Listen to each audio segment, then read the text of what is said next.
conceptos que hemos manejado. ¿Qué pasa si esto es una interfase? ¿Qué pasa si esto es la fase 1 y esto es la fase 2? ¿Ok?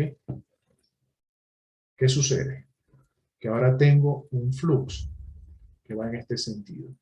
¿Okay? Ahí tengo la velocidad. Si hiciese una analogía imprecisa, hago la referencia con el vehículo, significa, como ya hemos discutido, que no hay acumulación de materia y que el flux es el mismo en dos fases, significa que quien va a restringir la velocidad del flujo, en este caso, es la fase 2, porque es la que presenta una mayor resistencia. Anteriormente, en el ejemplo para el paso de un vehículo, ahora si estos fuesen moléculas que se están desplazando, sería para la transferencia de moléculas en esta fase. Entonces, quien va a condicionar la resistencia a la transferencia de masa, en este caso, es la fase 2.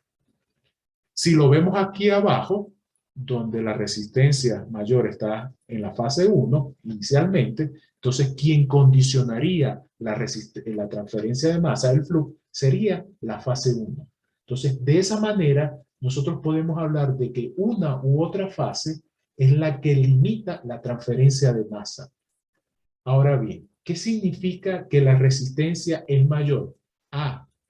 Que el valor de 1 sobre ese coeficiente de transferencia de masa que hemos definido para esa fase 2, K sub X, K sub Y, supongamos entonces que aquí 1 sobre K sub Y, en este caso, este valor que expresamos como resistencia, el inverso del coeficiente, es muy grande, considerablemente mayor que el valor que hay de este lado. Y si lo vemos en el segundo caso, ¿ok? Lo que estamos diciendo es que este valor que representa la resistencia es considerablemente mayor al que habrá de este lado. O sea, que evaluando las magnitudes de los valores de los coeficientes de transferencia de masa, nosotros podemos nosotros podemos determinar cuál fase es la que exhibe la resistencia a la transferencia de masa. Y eso lo que nos va a permitir es definir qué fase es la que gobierna el diseño del proceso de separación. Porque si identifico cuál es la fase que me presenta mayor resistencia, el ingeniero puede orientar el diseño a buscar condiciones de proceso donde la resistencia a la transferencia de masa en esa fase disminuya y de esa manera maximice el transporte de materia en la fase. ¿Qué les pareció eso?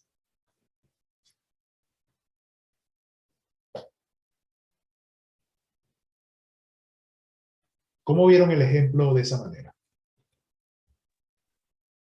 ¿Lo visualizaron? Fácil de entender, profe. ¿Lo Muy visualizamos? entendible. Ok.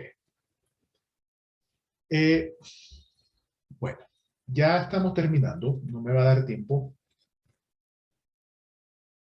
de culminar, pero les voy a pedir que, por favor, para que aceleremos el proceso,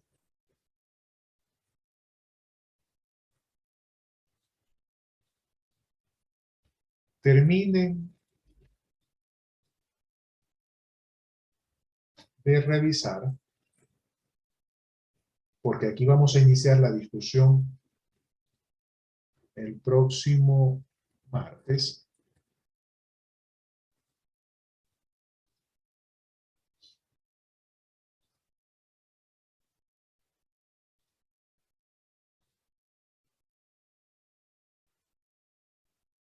Terminen de revisar esta diapositiva. ¿Ok? Esta diapositiva nos introduce el concepto de un coeficiente global y las dos resistencias.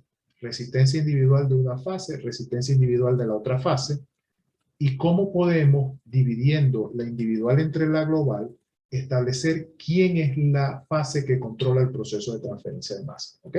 Entonces, tarea. Vamos a revisar esto. Vamos a revisar esta diapositiva. Y vamos a revisar la definición de coeficiente de transferencia de masa global en el dry bulk.